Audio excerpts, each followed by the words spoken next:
പിതാവിൻ്റെയും പുത്രൻ്റെയും പരിശുദ്ധാത്മാവിൻ്റെയും നാമത്തിൽ ആമേൻ. എൻ്റെ പ്രിയപ്പെട്ടവർ, ഇന്ന് ഒക്ടോബർ 7 ചൊവ്വാഴ്ച. അമ്മേ പരിശുദ്ധമ്മേ, അമ്മേ പരിശുദ്ധമേ, ദൈവമാതാവേ, കൃപാസനത്തിലൂടെ ഞങ്ങൾക്കും ഞങ്ങളുടെ ദേശത്തിനും അമ്മ മധ്യസ്ഥം തേടി തന്ന എല്ലാ അനുഗ്രഹങ്ങൾക്കും കൃപകൾക്കും ഞങ്ങളിപ്പോൾ ഹൃദയം നിറഞ്ഞ നന്ദി പറയുന്നു. അമ്മേ പരിശുദ്ധമേ, ദൈവമാതാവേ, 2004 ഡിസംബർ 7 ഉച്ചകഴിഞ്ഞ് 2:30 കൃപാസനത്തിൽ സംഭവിച്ച അമ്മയുടെ പ്രത്യക്ഷപ്പെടലിനെ കുറിച്ച് തിരുസഭയ്ക്ക് സമർപ്പിച്ചിരിക്കുന്ന പഠനരേഖകളുടെ മേൽ സഭാത്മകമായ പഠനം ആരംഭിക്കുവാൻ ഞങ്ങൾ പ്രാർത്ഥിക്കുന്നു. അമ്മേ പരിശുദ്ധമേ, ഭൂസ്വർലോകങ്ങളുടെ രാജ്ഞിയായ അങ്ങേയ്ക്ക് ഭൗമ സംരക്ഷണത്തിനായി പ്രപഞ്ചപ്രകൃതിയെ തന്നെ തിരുസഭ പ്രതിഷ്ഠിക്കുവാൻ ഈ പ്രത്യക്ഷീകരണ വഴി ഇടയാക്കണമേ. പരിശുദ്ധമ്മേ, ജപമാല മാതാവേ, സകല കൃപാസനം പ്രാർത്ഥനകളോടും ചേർത്ത് ഞങ്ങളിപ്പോൾ പ്രാർത്ഥിക്കുന്ന ഈ കുടുംബത്തിന്റെ പ്രത്യേക നിയോഗം പറമക്കളെ.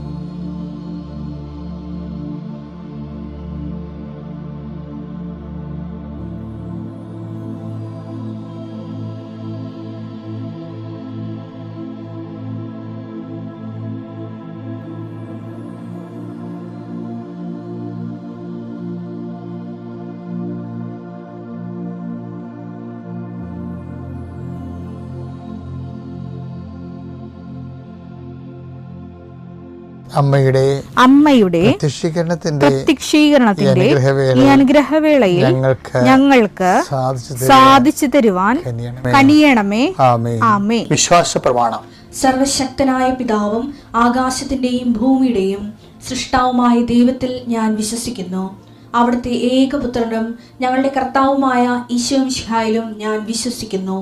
ഈ പുത്രൻ പരിശുദ്ധാത്മാവിനാൽ ഗർഭസ്ഥനായി കന്യകാമറിയത്തിൽ നിന്ന് പിറന്ന് പൊന്തിയോസ് പീലാത്തോസിന്റെ കാലത്ത് പീഡകൾ സഹിച്ച് കുരിശിൽ തറയ്ക്കപ്പെട്ട് മരിച്ച് അടക്കപ്പെട്ട് പാതാളങ്ങളിൽ ഇറങ്ങി മരിച്ചവരുടെ ഇടയിൽ നിന്ന് 3-ാം നാൾ ഉയർത്ത് സ്വർഗത്തിലേക്ക് എഴുന്നള്ളി സർവശക്തിയുള്ള പിതാവായ ദൈവത്തിന്റെ വലതുഭാഗത്തിരിക്കുന്നു. അവിടെ നിന്ന് ജീവിക്കുന്നവരെയും മരിച്ചവരെയും വിധിക്കുവാൻ വരുമെന്നും ഞാൻ വിശ്വസിക്കുന്നു. പരിശുദ്ധാത്മാവിലും ഞാൻ വിശ്വസിക്കുന്നു. വിശുദ്ധ കത്തോലിക്കാ സഭയിലും പുണ്യവാന്മാരുടെ ഐക്യത്തിലും പാപങ്ങളുടെ മോചനത്തിലും ശരീരത്തിന്റെ ഉയർപ്പിലും നിത്യമായ ജീവിതത്തിലും ഞാൻ വിശ്വസിക്കുന്നു. ആമേൻ. സ്വർഗ്ഗസ്ഥനായ ഞങ്ങളുടെ പിതാവേ, അങ്ങയുടെ നാമം പൂജിതമാകണമേ. അങ്ങയുടെ രാജ്യം വരണമേ. അങ്ങയുടെ തിരുമനസ് സ്വർഗത്തിലെ പോലെ ഭൂമിയിലും ആകണമേ. അന്നു വേണ്ടുന്ന ആഹാരം ഇന്ന് ഞങ്ങൾക്ക് തരണമേ. ഞങ്ങളോട് തെറ്റ് ചെയ്യുന്നവരോട് ഞങ്ങൾ ക്ഷമിക്കുന്നത് പോലെ ഞങ്ങളുടെ തെറ്റുകൾ ഞങ്ങളോടും ക്ഷമിക്കണമേ. ഞങ്ങളെ പ്രലോഭനത്തിൽ ഉൾപ്പെടുത്തരുതേ, തിന്മയിൽ ഞങ്ങൾ രക്ഷിക്കണമേ. ആമേൻ. നന്മ നിറഞ്ഞ മറിയമേ, സ്വസ്തി. കർത്താവ് അങ്ങയുടെ കൂടെ സ്ത്രീകളിൽ അങ്ങ് അനുഗ്രഹിക്കപ്പെട്ടവളാകുന്നു. അങ്ങയുടെ ഉദരത്തിൻ ഫലമായി ഈശോ അനുഗ്രഹിക്കപ്പെട്ടവനാകുന്നു. പരിശുദ്ധ മറിയമേ, തമ്പുരാന്റെ അമ്മേ, പാപികളായ ഞങ്ങൾക്ക് വേണ്ടി ഇപ്പോഴും ഞങ്ങളുടെ മരണസമയത്തും തമ്പുരാനോട് അപേക്ഷിക്കണമേ. ആമേൻ. എൻ്റെ കർത്താവേ, നിന്റെ ഉന്നതമായ നാമത്തിന് സ്വസ്ഥം ചെയ്യുന്നു. നിന്റെ കർത്താവേ, നിന്റെ വിശുദ്ധ പൗരോഹിത്യത്തെ മഹത്വപ്പെടുത്തണമേ. കർത്താവേ, സഭയിലുള്ള സാന്നിധ്യം ദൃഢമാക്കണമേ. 39 വർഷം ഞാൻ അർപ്പിച്ച കുർബാനയുടെ യുഗതിയാൽ കൃപാസനത്താര ജീവനോടെ പ്രത്യക്ഷപ്പെട്ട പരിശുദ്ധമ്മയുടെ മാധ്യസ്ഥത ദൈവവേദലേ നീ അനുഗ്രഹിക്കപ്പെടട്ടെ. കർത്താവേ, ശിഷ്ടരോഗങ്ങൾ, മുഴ വരുന്ന രോഗങ്ങൾ, അതുപോലെ തന്നെ അരിമ്പാറ മുതൽ ചിരങ്ങ് മുതൽ ചൊറി വരെ ത്വക്കിലുണ്ടാകുന്ന രോഗങ്ങൾ കർത്താവിൻ്റെ വിശുദ്ധമായ രക്തത്താൽ കഴുകപ്പെടട്ടെ എന്ന് പ്രാർത്ഥിക്കുന്നു. എന്ത് ചെയ്യണം, എന്ത് ചെയ്താൽ ജീവിക്കും, എന്ത് ചെയ്താൽ മേൽഗതി പ്രാപിക്കും, എങ്ങോട്ട് പോകണം, ആര് പറഞ്ഞ കേൾക്കണം, പല പല അഭിപ്രായങ്ങളുണ്ടല്ലോ, പല പല രീതികളുണ്ടല്ലോ, പല പല ചിന്തകളുണ്ടല്ലോ. എന്ത് ചെയ്യണമെന്ന് അറിയാമ്പോൾ ആകെപ്പാട് മനസ്സ് മുട്ടി മൊഴി മുട്ടി കുഴങ്ങുന്നവർ കർത്താവിൻ്റെ രക്തം നിങ്ങൾ തളിക്കപ്പെടട്ടെ. ഈശോ മാറാത്ത രോഗങ്ങളെ ഓർത്ത് കണ്ണീരോടെ പ്രാർത്ഥിക്കുന്നു. എത്രത്തെ മരുന്ന് കഴിച്ചിട്ടും പിന്നെയും മാറി കർത്താവ് പിന്നെയും രോഗങ്ങൾ, അതേ രോഗങ്ങൾ തന്നെ കർത്താവ് കുറച്ചു നേരം ശമിക്കും, പിന്നെ കുറച്ച് കഴിഞ്ഞാൽ പിന്നെയും തിരിച്ചു വരും. എന്തിനാണെന്ന് അറിയാൻ പോലെ അത് മനസ്സ് കലങ്ങി ഇടിഞ്ഞു പോയവർ കർത്താവിൻ്റെ രക്തത്താൽ യേശുക്രിസ്തു നാമത്തിൽ ഈ നിമിഷം സൗഖ്യം പ്രാപിക്കട്ടെ എന്ന് പ്രാർത്ഥിക്കുന്നു. ഈശോ കടകമ്പോളങ്ങൾ നടത്തുന്നവർ, ചെറിയ വ്യവസായങ്ങൾ നടത്തുന്നവർ, അതുകൊണ്ട് കുഞ്ഞുങ്ങളെ പഠിപ്പിക്കുന്നവരും കുടുംബം പോറ്റുന്നവരും അവർക്കുണ്ടാകുന്ന തടസ്സങ്ങളെ യേശുവിൻ്റെ നാമത്തിൽ ഞാൻ ബന്ധിക്കുന്നു. നിൻ്റെ യാത്രകളെല്ലാം ലക്ഷ്യങ്ങളെല്ലാം കർത്താവ് അനുഗ്രഹിക്കട്ടെ. നിത്യം പിതാവ് പുത്രനും പരിശുദ്ധാത്മാവിലും നയിക്കുക. ആമേൻ. ലൂക്ക 4:1. യേശു പരിശുദ്ധാത്മാവ്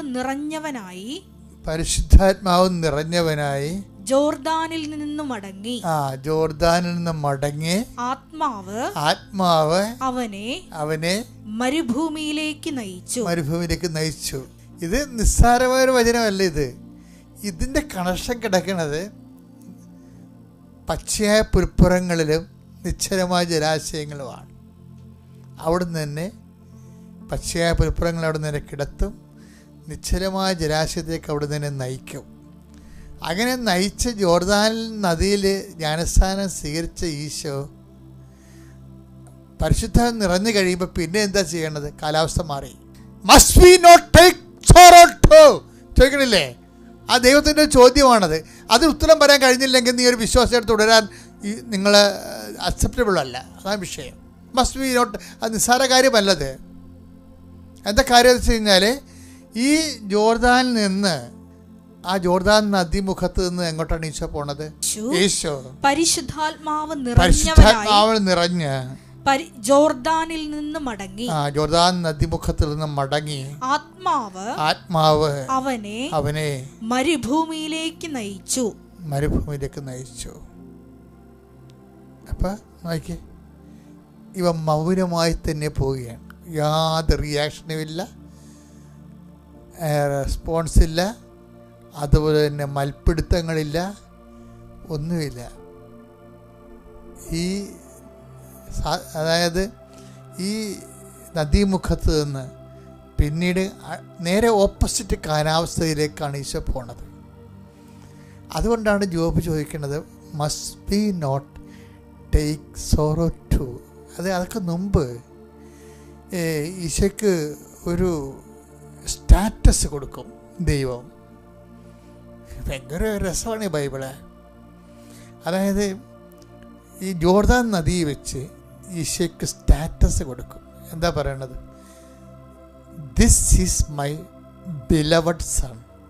അതാണ് സ്റ്റാറ്റസ്. ഈ സ്റ്റാറ്റസ് വാങ്ങിച്ചിട്ടാണ് ഈശോ മരുഭൂമിയിലേക്ക് പോണത്. സ്നാനം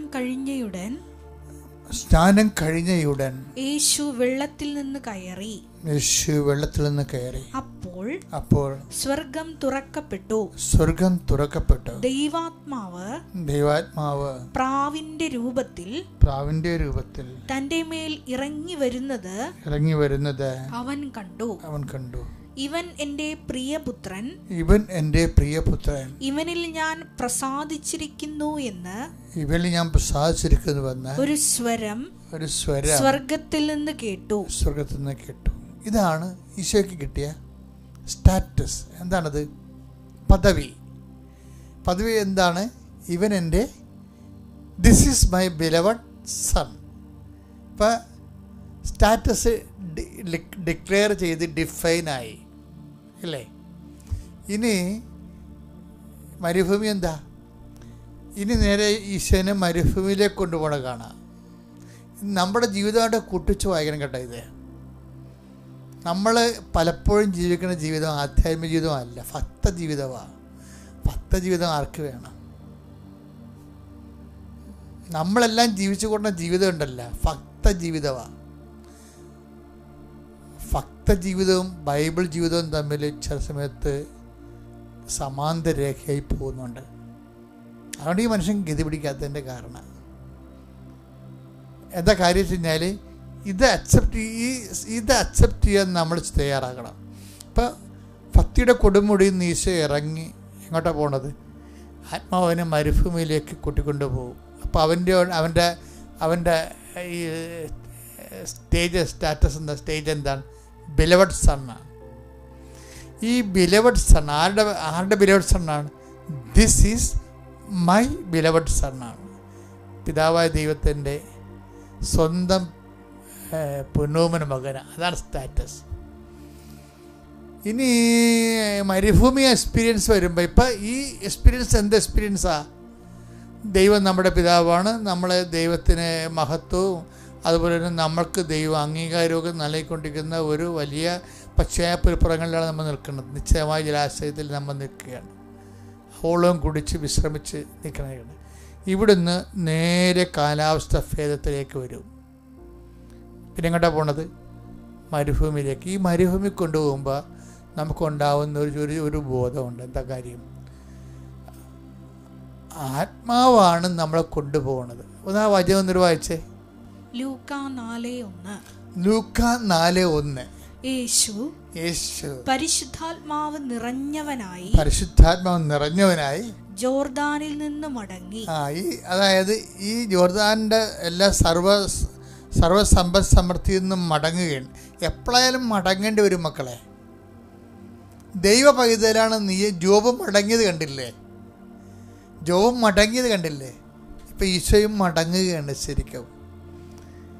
അതായത് എപ്പോഴും സന്തോഷത്തിൻ്റെ ഒരു കാലഘട്ടം വന്നാൽ നമ്മുടെ മനസ്സിന് ആദ്യമേ ഉണ്ടാകണം ഇവിടുന്ന് മടങ്ങേണ്ടി വരുമെന്ന്. ആൾക്കാർ എന്തിനാണ് ഇങ്ങനെ ഭക്തിയും പ്രാർത്ഥനയും കാണിക്കുന്നത്? മടങ്ങാതിരിക്കാൻ വേണ്ടിയാണ്. മനസ്സിലായില്ലേ? ശരിയല്ലേ? അതായത് നമുക്ക് പണി ഉണ്ടാക്കല്ലേ, പണി വരല്ലാതിരിക്കുന്നത്. പക്ഷേ ദൈവപൈതലാണെങ്കിൽ ഈ ബൈബിളിലെ നിർഭയത്വം എന്താണ്? ബൈബിളിലെ നിർഭയത്വം എന്ന് പറയുന്നത് വിൽ ഓഫ് ഗോഡ് സ്വീകരിക്കാനുള്ള കഴിവിനാണ് നിർഭയത്വം എന്ന് പറയുന്നത്. അല്ലാതെ ഇടിവെട്ടും പാമ്പ് കഴിയുമൊന്നുമല്ല. ബൈബിളിലെ നിർഭയത്വം എന്ന് പറഞ്ഞാൽ എന്താണ്?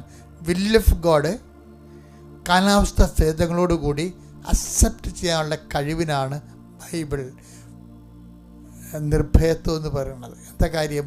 ഈ നിർഭയത്വത്തിൻ്റെ കൂടെ വേറൊരു സാധനം വരുന്നുണ്ട്. Fear not, the kingdom of God is at hand. അതായത് തമ്മിൽ യോജിച്ചാൽ പോണത്.